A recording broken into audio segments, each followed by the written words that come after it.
Ladies and gentlemen, thank you for tuning in to Entelocius. My name is Paul. For such a seldom selective mouthful, the rhizomorph is an initial impressive double standard in the procurement of visibility and orientation. It has lost clear of the court for comprehension its erratic prestidigitation of plateaus and noises, and knowing where we are within the rhizomorph forces us to split the point of contestation. It drones multiple directions but expects singular unobstructed speech.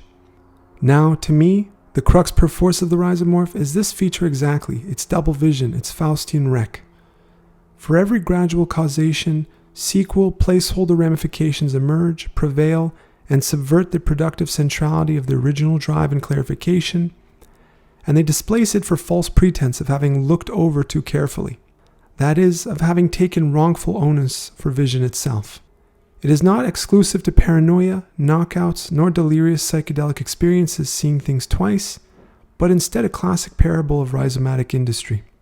Yet the lowest order of rhizomorphic vision is not necessarily schizophreniform, but precipitous.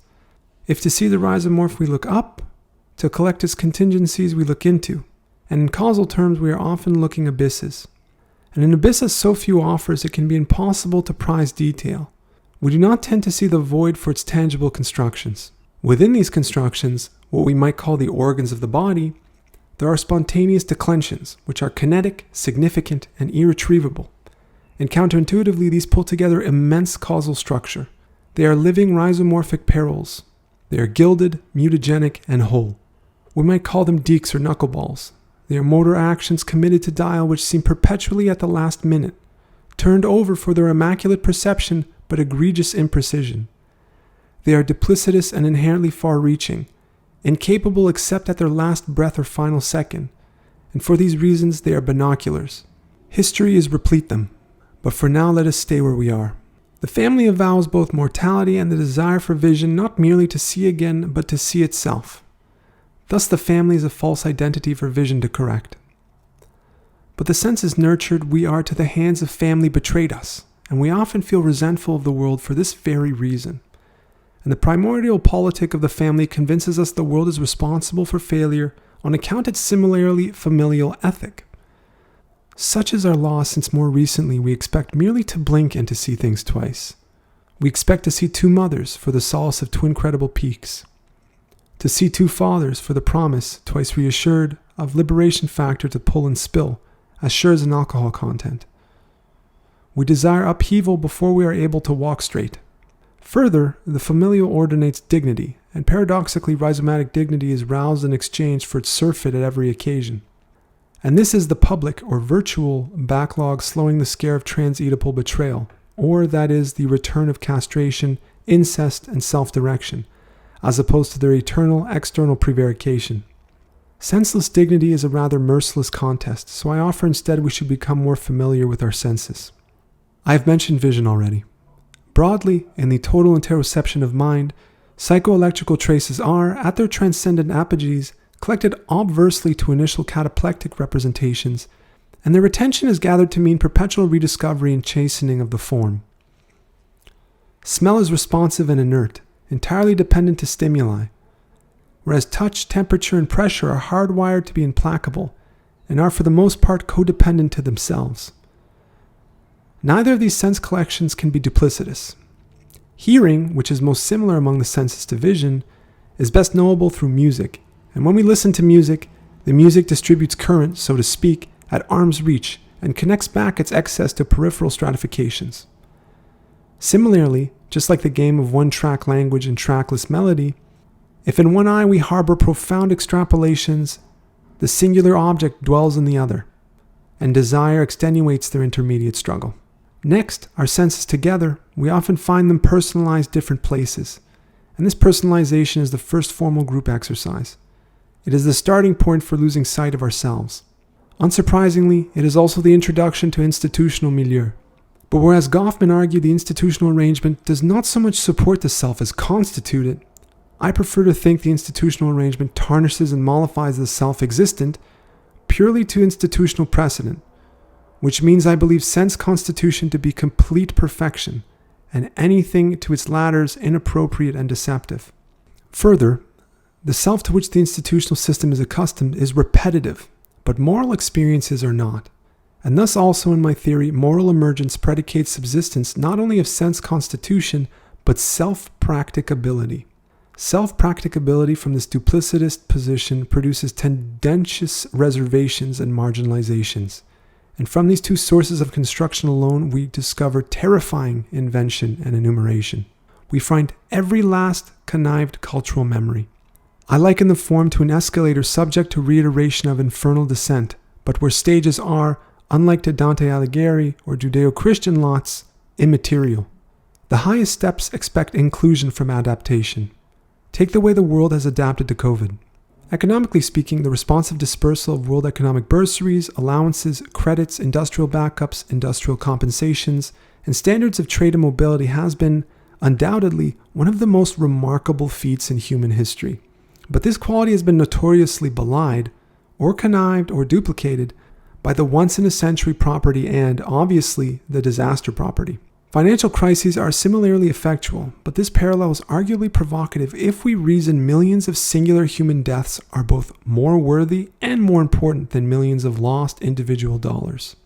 Emergently, the highest steps leave the longest term, most self-compelling or self-collecting stressors in their wake, like undervalued homes and overvalued or overburdened medicine. Towards the middle, the discovery of past and future contrived through sensory dissolution and self-acceptance announces imbalance and veneer, and to illustrate this I draw upon three examples, in chronological but also mechanically disposed in super-successive order. Amphetamine usage during World War II, cannabis legalization, and Trumpers. First, military amphetamines, or largely iatrogenic or coercive psychoactivity experienced by material and highly impactful and intolerant or dissociated actors as they are propounding change, announces psychosomatic veneer, or that is, the glossy, inveterate understatement of every rote, promiscuous psychoactive consequence into public parlance. Quite straightforwardly, the actual ceases to be virtualizable, and the customization of cultural ontology loses track of its snapshots. Large-scale or socially monopolizable drug use interdigitates scurrilous subrealizations that, with time, subvert focal cultural apperceptions and disfigure prominent somatic impression. We lose the sense of body. Paradoxically, users cease to be knowable in terms of their cultural conglomerations. Hence hippies were only marijuana suckers adjunctively, acidosers suddenly and pervasively, and so on. But these were never high. They were more the cumulative designs of motor intoxications. Vagabonds, trippers, strays, dancers, pushers and pillars, sitters, and nowadays dippers, ravers, and courtesans of quotidian misbelief. That is, people who vapidly entrust belief for the most part regular patterns of functional ingestion. Relatedly, the legalization of marijuana in prominent places, as well as other general substance legalizations, have virtually guaranteed, the carryover of the culpable allure of the illicit, as well as, and perhaps more dangerously, subcultural dysregulation. The psychodrama of the child has been laughed from the room. In the former stance, the illicit and scandalous varnish having once covered various practices has been forcibly displaced, and with nowhere to go, has fallen back to earth and corrupted a significant integrity of vision. In a very tangible way, desire, which not only depended on, but literally traced contiguous boundaries, has lost meaningful attribution and, without pinion, been traded for paranoia. Rhizomatic double vision is tolerable when it is contingent, but far less so when it is irreverent. Now, in the latter stance, the dysregulation of subcultural motif, namely in the form of expended trusts of inculcation or aggravated bleeds, has disabused the motor contribution its fists. The arm's reach pronunciation has lost its tendency to fight cleanly. And finally, the tumultuous terms and recent election loss of Donald Trump leave significant petty civil imbalances their wake. The most cherished and bellicose American values now belong, where raised their highest mast, to people entirely without representation, who do not stand to identify themselves without surrogate self-assertion. For this ultimately is the cost of their strident espousals, to be required from duplicitous social convention to be both morbid and tame, irrespective of their alternate perceptions of costs and benefits. This has had rhizomatic consequence in the form of parallel inundations across European counterparts in the Americas, where the license to tolerate blind, abstruse, and reckless mannerism from positions of prominence was not only internationally exhausted, but suffocated. Double vision must now stare deeply even when it cannot see. At the lowest steps of the escalator are counted reneged and desperate agreements or signatories, followed closely with acts of sabotage. For example, Wolverines in World War II, and uprising. For example, the uprising in Warsaw and uprisings in East Asia. The strongest geographical states, such as Israel, Tibet, and Taiwan, have emerged naturally from the lowest steps. The first is powerful but self-dependent. The second is weak but impervious. And the third is multiply embattled but intransigent. These are the geographical equivalents to hibernations. They are preferences for closed shelters independent of safeties or effects, or affects, and their practices at the same time abrogate independence, respectively world Jewry, Buddhism, and commercial excitation, and practice denial any standards of double vision. Naturally, the extent that the world feels deceived grows in proportion to loss, and the nadir of desire leaves its leftovers to fantasy. Exiting the false promontory of the escalator, having learned its fraudulent wisdom, the first discovery is, prior to its revelation, confrontation with the isolation of the complex itself. It is, I should say, identification with the monad. The monad is like the ribosomal unit which uses its parts for interjection. In actuality, the monomyth does not exist, but instead disconsideration. The credible constant is tantamount to narration which is sought but perfunctorily abandoned. The hero is not inherent to himself, particularly if he is endlessly transforming and duplicating his vision at modern scales. And his voyage is a question of torturous compunctions to return to the womb, like a series of thanatological divisions or narrow misses. What he truly desires are facies, or the grimaces or contortions or postures of the face. And the stomping ground of particularly religious anthropological exploration is like torture, perhaps explaining a recurrent motif or genuine practice. The juggle of archetypes reveals a serious weakness for indulgence, just like blood rites and purgations reveal little more than over-encumbered vision and its pleniform versions of excision. They are the same scotoma, and at our weakest gripe for expectation, the reservation attempts to take wherever it goes in the form of idolatry, both Abrahamic and totemic. That brings me to the end of episode 3. I hope you enjoyed it, and if you did, please click like and subscribe.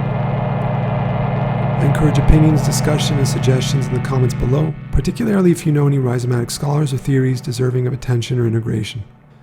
Episode 4 is about groups and group egos. So, mind your path, raise your vision, reach your arms, and steal your sight. Rhizomatic transcendence is around the corner. See you again.